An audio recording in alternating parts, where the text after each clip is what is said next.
In the southern Indian state of Kerala lies a labyrinthine network of canals, rivers, and lakes, known as the backwaters. For centuries, these waterways have been the lifeblood of communities, a liquid highway where life unfolds at a rhythm dictated by the tides. Yet, the postcard-perfect images of luxurious houseboats often obscure a deeper, more authentic reality. Our journey begins not on the well-trodden paths, but with a yearning to uncover the hidden pulse of this watery world, seeking out the untold stories beyond the tourist brochures. We're looking for the true Kerala. Meet Rohan, a seasoned travel documentarian, who for years felt a magnetic pull towards Kerala. He wasn't interested in a mere vacation, his mission was to peel back the layers of commercialization and discover the genuine spirit of the backwaters. 3 months ago, Rohan packed his minimalist gear, leaving behind the bustle of city life with a single, clear objective: to find a place where tourism was a gentle whisper, not a roaring industry. He sought connections, not just picturesque views, and a deeper understanding of the local way of life that mass tourism often overlooks. Rohan's initial research led him through various bustling hubs, from the famous Alleppey to the vibrant Kottayam. He found stunning beauty, undoubtedly, but also a tourism model that, while economically vital, often felt disconnected from the ancient rhythms of the land. The sheer volume of houseboats and resorts meant that truly authentic interactions were harder to come by. It was clear that to find the hidden Kerala, he would need to venture much further off the established routes, pushing past the well-worn paths to explore the smaller, lesser-known arteries of the backwater system. His breakthrough came in a small, roadside tea stall near a quiet ferry crossing. There, he met Appu, an elderly man with eyes that held the wisdom of generations spent on the water. Appu, sensing Rohan's genuine curiosity, spoke of his home, Kumarakom Path, a village nestled deep within the backwaters, rarely visited by outsiders. "We live with the water, not just on it," Appu explained, his words painting a picture of a life inextricably linked to the environment. This chance encounter became the turning point, a promise of the authentic connection Rohan had been seeking. The journey to Kumarakom Path was a revelation in itself. Leaving the wider channels behind, Rohan and Appu navigated increasingly narrow canals, where the jungle canopy often formed a verdant arch overhead. The sounds of motorboats faded, replaced by the gentle dip of paddles and the chirping of unseen birds. This was a different world, a slow unfolding of life at water level. Appu pointed out hidden fishing spots, explained the ebb and flow of tides, and shared anecdotes of his childhood along these very banks. Each turn revealed more of Kerala's unspoiled natural beauty. Kumarakom Path greeted Rohan not with a grand jetty, but with simple mud paths leading to homes built on stilts, their verandas opening directly onto the water. Here, the backwaters weren't a scenic backdrop, they were the very foundation of existence. Children swam freely, women washed clothes at the water's edge, and men skillfully cast their nets. It was a symbiotic relationship, a harmony that had been refined over centuries. This was the authentic village experience Rohan had sought, a living testament to a way of life intrinsically tied to the waterways, far from manufactured tourist attractions. One afternoon, Appu introduced Rohan to Lakshmi, a woman whose hands moved with practiced grace, transforming coconut husks into strong core ropes. This wasn't a demonstration for tourists, it was her livelihood, a skill passed down through generations.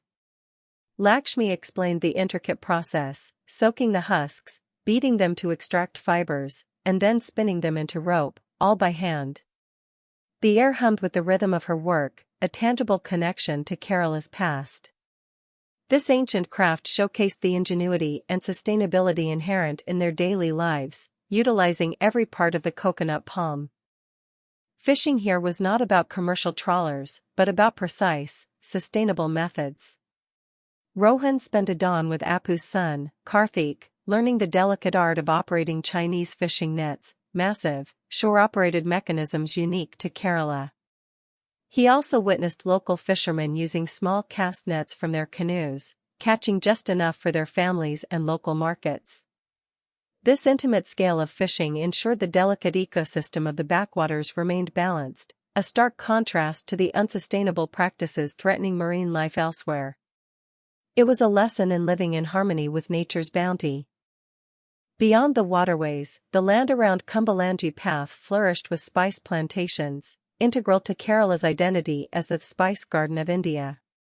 Rohan explored small family farms, observing how pepper vines clung to trees and cardamom pods ripened in the shade. These weren't vast, industrial operations, but intimate cultivations, often intercropped with other plants, reflecting a biodiverse and sustainable approach to farming. The scent of exotic spices hung heavy in the air, a sensory reminder of the historical trade routes that once connected Kerala to the wider world, driven by these very treasures. Food, Rohan quickly discovered, was a powerful unifier. In Kumarakom Path, meals were a communal affair, prepared with fresh, local ingredients, fish caught that morning, vegetables from nearby gardens, and spices from their own plots. He learned to cook traditional caramine pulikathu, a pearl spot fish marinated in spices and wrapped in banana leaves, slow-cooked to perfection. This wasn't just about eating, it was about understanding the cultural significance of food, the warmth of hospitality, and the sheer joy of sharing. Every dish told a story of the land and its people. Kumarakom Path was pioneering a quiet revolution in sustainable tourism, community-led homestays. Unlike large resorts, these were rooms within local homes, offering a truly immersive experience.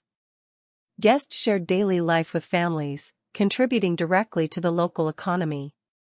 Shanti, who ran one such homestay, explained how it empowered women and created opportunities for young people, keeping them connected to their heritage.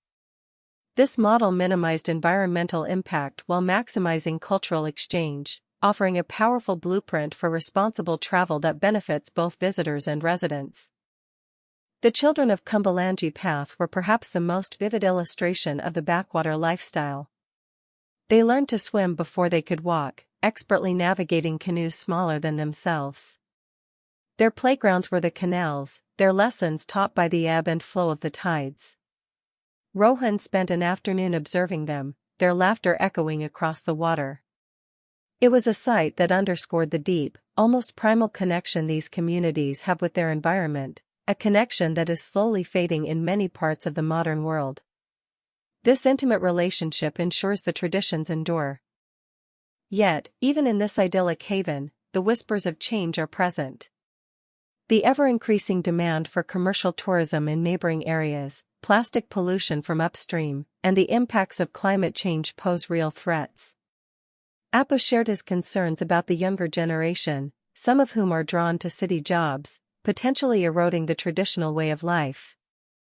The challenge lies in finding a balance, embracing sustainable development without sacrificing the very essence that makes Kumarakom Path so unique and special. The future of these backwater kingdoms hangs delicately in the balance. Despite these challenges, there's a strong commitment within Kumarakom Path to sustainable practices. The villagers actively participate in waste collection drives along the canals. Their farming methods require minimal pesticides, and the use of traditional building materials reduces environmental impact. Local schools are now incorporating environmental education, ensuring the next generation understands the importance of preserving their unique ecosystem.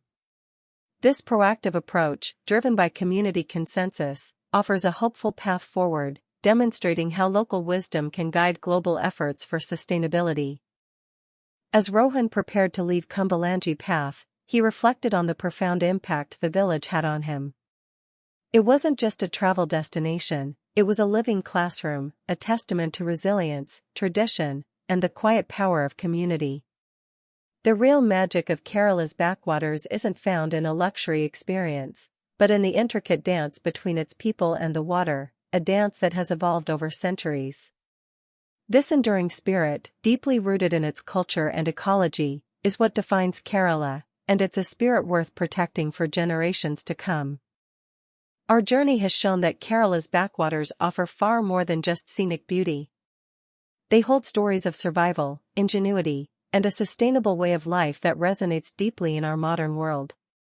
Choosing to explore these hidden waterways, to engage with local communities, and to support their efforts for preservation is not just a different way to travel, it's a conscious decision to be part of a solution. It's an invitation to look beyond the surface, to slow down, and to truly connect with the authentic heart of India's backwater kingdoms. Let your next adventure be one of purpose.